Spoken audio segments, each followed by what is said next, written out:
Welcome back, everyone. Writing a letter in this digital age might seem like an outdated way of communicating, but it can show a lot more than just penmanship. So on this National Handwriting Day, etiquette expert Diane Gottsman joins us this morning with a few reminders about the art of the handwritten note. Diane, thanks for being on with us. Thank you for having me. I love this topic because thank you notes are not outdated. No. Not at all. And you know what? They can really feel more personalized. Absolutely. Absolutely. And so what is better, an email or a handwritten note? That's a commonly asked question. I think you need both. I think you do both. You're absolutely right. We've been together too long. I know. You do the email immediately, yes, and then you can take a day or two. So for a job interview, you'd want to send an email right away, but follow up with a thank you. But for an invitation to a party, being a guest at someone's home, send a handwritten thank you. It just feels warmer. Yeah, absolutely.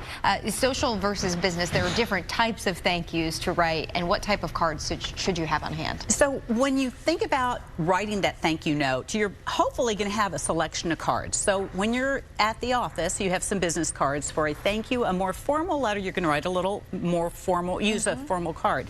But if you're sending it to a girlfriend or a family member, be as creative as you would like. And even if you're sending it to a client and you know their favorite theme is tennis or cat. Okay, if you know them and you know them well and you know they'll appreciate it, by all means, make it personalized so you would know their preference. When it comes to details, what are we talking about?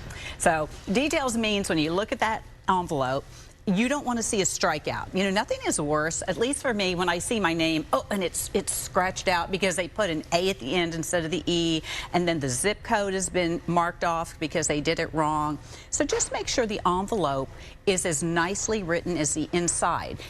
Return address, a proper stamp. So I think stamps are important, and you want to use up all your forever stamps, especially holidays, but make sure if you're sending it out to someone or for an occasion that's more formal, that the stamp matches the theme. So in other words, you're not going to send out a celebratory stamp if it's a condolence or a handwritten note, not necessarily a thank you, but condolences. This is another commonly asked question. If I have lost someone and they send a card to me or a gift, do I, let's say a plant, do I send a thank you? And the answer is yes. You want to thank them for thinking of you. So is it okay if I use, say, the Texas Bluebonnet stamp that's on my forever stamp? Yes, yes. Or the love stamp, or but the one that comes to mind for me is the empanada stamp and the quesadilla stamp. That was one of the forever stamps that I adore. But I would probably think about when I would use that in business. You know, I would do that socially, not for business. Again, unless it's just a client you know is going to enjoy it, and you think about the person you're sending it to. Keep that in mind. What are some of the best things to include in that handwritten note? So I think it's so important. First of all, use their name. Don't just start out, and make sure you spell it right. So thank them for the gift. Let's say it's a gift. Thank them for the gift or the gesture. Tell them how you're going to use the gift or what the gesture meant to you. And then in there, you want to say, I look forward to seeing you soon. Please, I want to take you to lunch. You know, something that shows follow-up. Then close, and of course, with your name. And if you are, even if you're sending a card, a holiday card, let's say, and Valentine's Day is coming up, you're sending some printed cards, make sure that you handwrite your name. You know, so there should be some kind of... When you sign it at the end? So it would say... from Amanda, let's say that was printed out. Then you write your name. Say, looking forward to seeing you. And then you handwrite it just to give it that little bit of a personalization.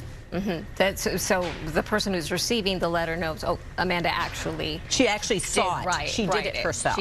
She doesn't have an assistant, but it wasn't her assistant. Exactly. Who did it, Exactly. And then finally, we talked a little bit about stamps, but stamps versus meter. So it's very, very easy to go put that envelope through the meter if you're at the office, especially if it's a thank you note or any type of note that you're sending. And if they allow you at your office. And if they allow you, of course. There are many offices that don't. Exactly. But if you have an option and it's a personal note that you're sending, even though it's a business setting, use a stamp versus a meter. And that's right. We want to make sure that we're just not going and taking our mail and running it through the meter.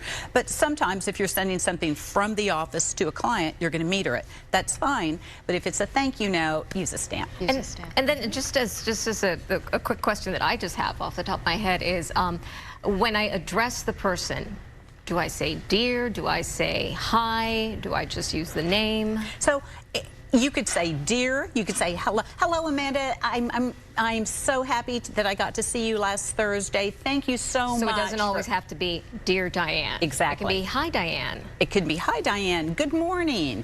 Or you can just start out with the name. But I like to see a little something. Okay. Yes, but not to whom it may concern. Never. First of all, you're not going to send the thing. Yes, always use their name. Especially if you know them. Do a little bit of work to find out who you're sending it to. Because sometimes we send notes, personalized notes, but we may not know them well. So find out. Do the extra work. Yeah, it doesn't take but 5 minutes. No. Perfect.